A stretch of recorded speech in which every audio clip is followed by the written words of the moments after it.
चमकपुर गांव में गोपाल नाम का एक लड़का रहता था। उसकी सौतेली माँ और बाप ने उसे घर से निकाल दिया था। उसकी सौतेली माँ ने सब कुछ अपने और अपने बच्चों के नाम पे कर रखा था और गोपाल को हिस्से के नाम पे 3 गायें दे रखी थी। गोपाल पढ़ा लिखा तो बहुत था, पर नौकरी न मिलने के कारण उसने सोच लिया था कि वो अब उन तीनों गायें की खूब देख रेख करके उनसे जो दूध मिलेगा उसे बेच के अपना कारोबार चलाएगा। अब मैं बिल्कुल अकेला हो गया हूँ। गौ माता, तुम तीनों के अलावा मेरा अब कोई भी नहीं है। बस मेरा घर चलाने के लिए तुम तीनों को मेरी मदद करनी होगी। तीनों गायें बहुत ही हट्टी कट्टी और जवान थी और रिश्ते में भी एक दूसरे की बहनें लगती थी। चंपा, चमेली और मैना। मैना सबसे बड़ी और समझदार गाय थी। चंपा गर्भवती थी और चमेली को अभी अभी बच्चा हुआ था। वो दूध दे रही थी, जिसके दूध को बेच के गोपाल का थोड़ा बहुत घर चल रहा था। पर गोपाल को अब चंपा और मैना पे पूरा भरोसा था कि जब उनका बच्चा हो जाएगा तो वो खूब दूध देने लगेंगी और जिससे उसका कारोबार अच्छे से सेट हो जाएगा। देखा चमेली बहन, हमारे मालिक को कितनी उम्मीदें हैं हम तीनों से। हाँ चंपा, सुना मैंने, मालिक ने हमसे कितनी सारी उम्मीदें लगा रखी हैं। और उम्मीद रखे भी क्यों ना, कितना समय खर्च करते हैं मालिक हम पे और कितनी सेवा करते हैं हमारी, कितना खिलाते पिलाते हैं हमें। और फिर हम मालिक की उम्मीदों पे खरा ना उतरेंगी तो धिक्कार है हमारी जिंदगी पर। सही कह रही हो बहन तुम। चलो हम तो मालिक के लिए कुछ न कुछ कर ही लेंगे। तुमने बच्चा दे दिया है, दूध भी दे रही हो, मैं भी गर्भवती हूँ। थोड़े दिनों में मैं भी बच्चे को जन्म दे दूंगी, फिर दूध भी देने लगूंगी। लेकिन इस मैना दीदी को देखो, हम दोनों से बड़ी है, एक बार भी बच्चा न दे पाई आज तक। क्या इसका फर्ज नहीं बनता मालिक के लिए कुछ? ये तो बड़ी है, हमसे ज्यादा इसको मालिक के लिए करना चाहिए था। लेकिन हम छोटी होकर इतना सोच रहे हैं। तुम दोनों ऐसा क्यों कह रही हो? क्या गलत कह रहे हैं हम? सही तो कह रहे हैं। कितने सालों से बांझ पड़ी हो तुम। ऐसा कैसे कह सकती हो तुम?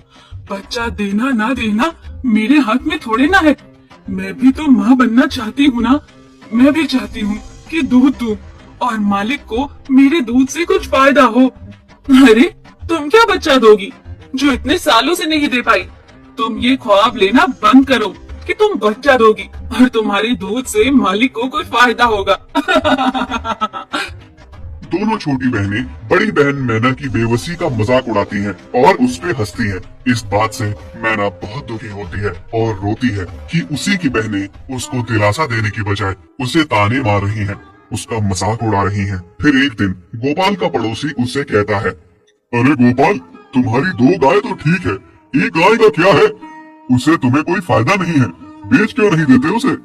अरे नहीं नहीं भाई साहब, बेचना क्यों उसे? अभी बच्चा नहीं दे रही तो क्या पता कल वो बच्चा दे दे। कोई भी काम जल्दबाजी में नहीं करना चाहिए। अरे नहीं गोपाल, मेरे कहने का ये मतलब था कि तुम्हें अपना कारोबार जल्द खड़ा करने की जरूरत है, क्योंकि तुम्हारे घर वालों ने तुम्हारे साथ जो कुछ भी किया वो बहुत गलत था। अब तुम्हें जो भी करना है अकेले ही करना है। आगे शादी भी तो करनी है तुम्हें, उसके लिए भी खूब पैसा कमाना पड़ेगा। जब तुम्हारी सारी गायें दूध देंगी तभी तो कारोबार अच्छा चलेगा ना।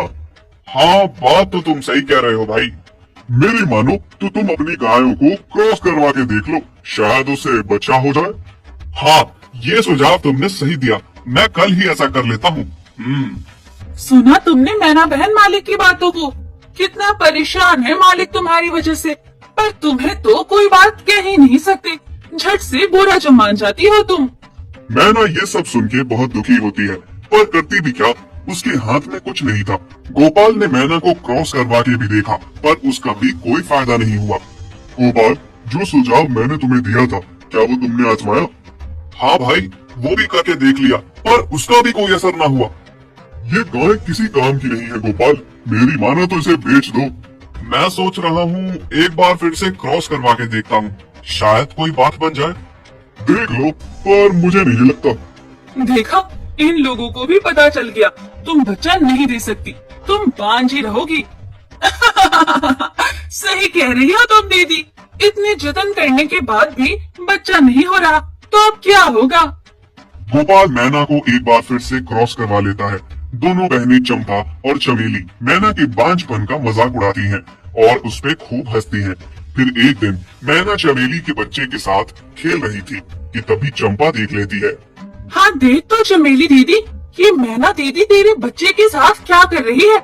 मुझे समझ में नहीं आ रहा, तू इस बांझ के साथ अपने बच्चे को कैसे छोड़ सकती है? जब मेरा बच्चा आ जाएगा मैं